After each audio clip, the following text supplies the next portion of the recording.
¿Sí está claro? Una pregunta, es que Entonces, abrupcio de placenta. Lo van a encontrar como abrupcio, abrupcio placentae, como quieran, abrupcio de placenta.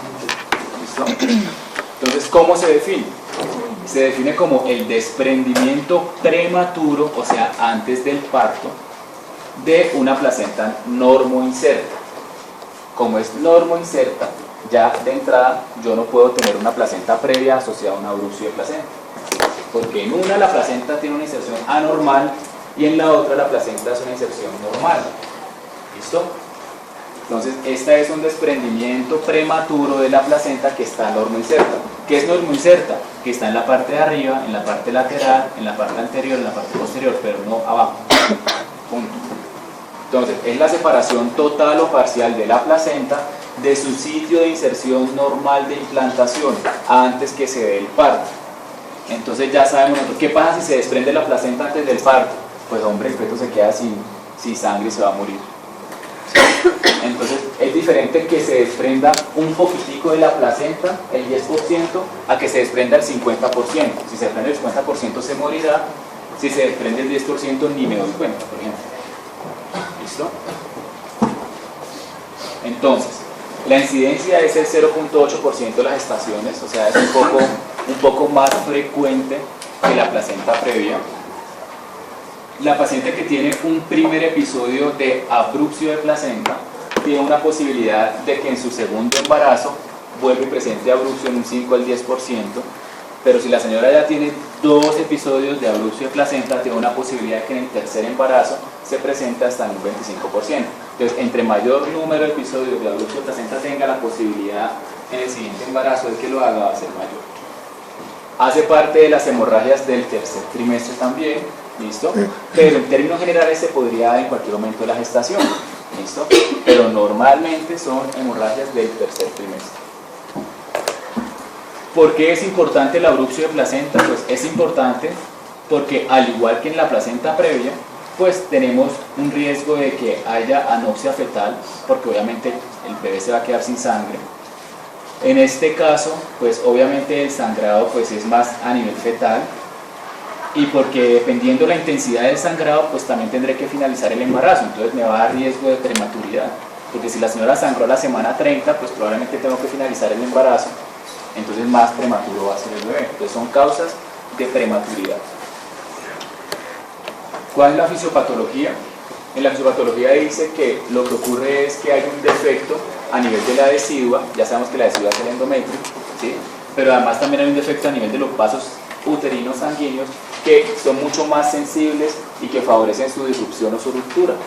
Entonces, si un vaso sanguíneo se rompe, y la placenta obviamente es una mano ahí de vasos sanguíneos, si uno de ellos se rompe, pues se va a empezar a sangrar y va a formar un hematoma. Ese hematoma crece y finalmente irá disecando o irá desprendiendo la placenta. ¿Listo? ¿Cuáles son los factores de riesgo? Entonces, los factores de riesgo para que haya abrupcio de placenta, son todos los estados hipertensivos del embarazo. Cuando ustedes vean esa clase, creo que la van a dar con Fernando, todo lo que es preeclampsia, eclampsia, hipertensión crónica, crónica con preeclampsia sobreagregada, síndrome de Hell, etcétera, etcétera, todo es un factor de riesgo para que haya abrupcio de placenta. ¿Por qué? Porque en cualquier momento se me sube la tensión, y si se me sube la tensión, pues obviamente se me va a romper un vaso. Así como cuando sube la tensión y produce un SBI, pues aquí puede subir la tensión y puede producir ruptura de alguno de esos vasos y generar abrupcio de placenta. Está descrito un factor genético, no me lo sé, no sé por qué, pero dicen que la mutación del gen del óxido nítrico es un factor de riesgo para que haya abrupcio de placenta. La multiparidad es un factor de riesgo. La edad avanzada también se ve más en la raza negra o raza africana. Pacientes con déficit de vitamina A, con déficit de hierro o anemia, pues obviamente son factores de riesgo. El trauma es normal. Por ejemplo, si la paciente está en embarazo, su placenta está en un sitio donde tiene que estar, pero va en Transmilenio, el Transmilenio se estrella y ella se cae y se golpea, pues puede tener una abrupcio de placenta. ¿Sí? Entonces, esta es una causa muy frecuente de abrupcio aquí en nuestros países. Bueno, la violencia intrafamiliar también. El cigarrillo y la cocaína, por lo mismo, produce unas sustancias que tienen que ver con la necrosis de la decidua o necrosis de la endometrio en el embarazo. Cuando la implantación de la placenta se da sobre unos miomas, los miomas en el embarazo tienden a crecer, ¿listo?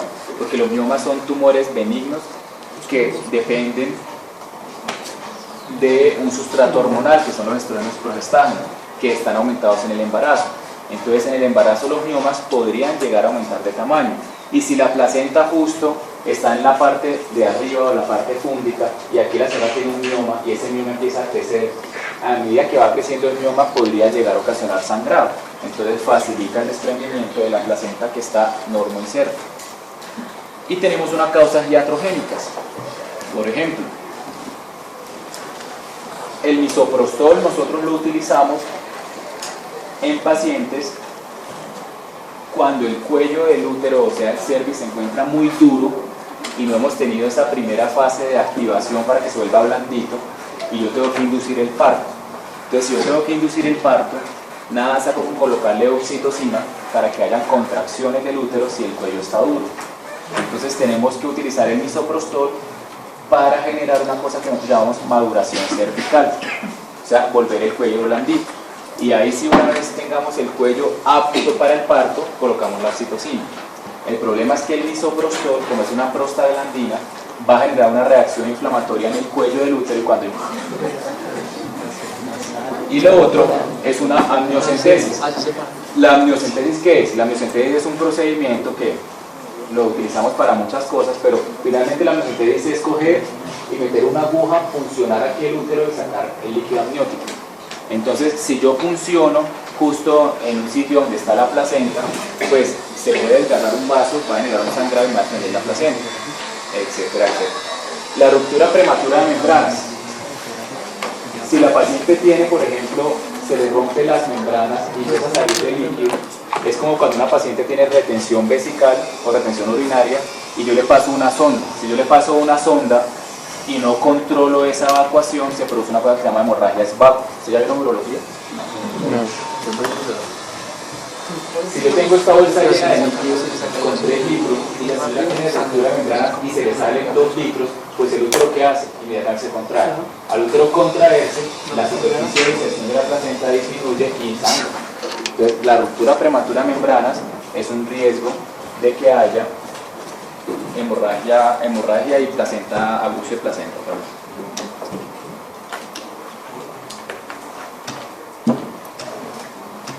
Entonces, lo que ocurre es que hay una hemorragia a nivel de la decidua. Esa hemorragia a nivel de la decidua produce un hematoma. Ese hematoma irá creciendo y va produciendo una separación progresiva de todo lo que es de la placenta sobre la superficie uterina, necrosis e isquemia, y finalmente el paciente va a presentar la clínica que va a ser el sangrado. Entonces, ¿cuál es el punto aquí importante? El punto importante es que cuando la paciente tiene un sangrado de la placenta y la placenta está aquí, por ejemplo, en la parte de arriba, ¿listo? Empieza a sangrar, resulta que ese sangrado, si el útero todavía está lleno con todas las membranas, porque no hemos iniciado el trabajo de parto, porque es un desprendimiento antes de tiempo, y este útero está ocupado por el feto, por el líquido, por todo, ese sangrado tiene 2 vías. O el sangrado va a empezar a coger por los lados, o sea, a disecar toda la placenta y finalmente lo vamos a manifestar, ¿sí? Porque se va a ver sangrado por la vagina, o hay tanta presión acá a los lados por el líquido y por el feto que el sangrado se empieza a extravasar hacia la pared miometrial. Cuando el sangrado se infiltra o se penetra o se extravasa hacia el miometrio, se produce un útero que se llama el útero de Cuvalier. El útero de Cuvalier es una desgracia para nosotros porque es ese útero que se encuentra completamente infiltrado por sangre, de tal manera que en el momento en que operemos a esta paciente, el útero no va a tener la capacidad de contraerse, produce una apoplejía uterina y por lo tanto el paciente, apenas haga la cesárea, entra a una hemorragia posparto tenaz que finalmente va a terminar en una histerectomía. ¿Listo? Entonces, este útero de Cuvalier es una complicación de la bruxio de placenta cuando el sangrado infiltra el miometrio o se extravasa hacia el miometrio. ¿Listo? Asimismo, ese sangrado no solamente se puede ir hacia la vagina y manifestarse externamente o irse hacia el endometrio, sino que el sangrado puede coger y entrar a circulación materna. Al entrar a circulación materna puede ir con ciertas partículas placentarias, sobre todo una tromboplastina, y esa sustancia predispone a que la paciente entre en una coagulación intravascular diseminada, que sería otra complicación. La afectación fetal, o sea, el compromiso del feto, va a depender de qué tanto se ha desprendido la placenta. Igualmente, como les dije al principio, es diferente que se desprenda un 10% de la placenta a que se desprenda el 50% de la placenta. Las complicaciones, pues obviamente todas las complicaciones derivadas de un sangrado, como es el choque hipovolémico, la coagulación intravascular diseminada, puede tener necrosis de órganos a distancia, como una insuficiencia renal aguda, o sea, todo lo que hace un choque hipovolémico, que ya ustedes lo saben de medicina interna.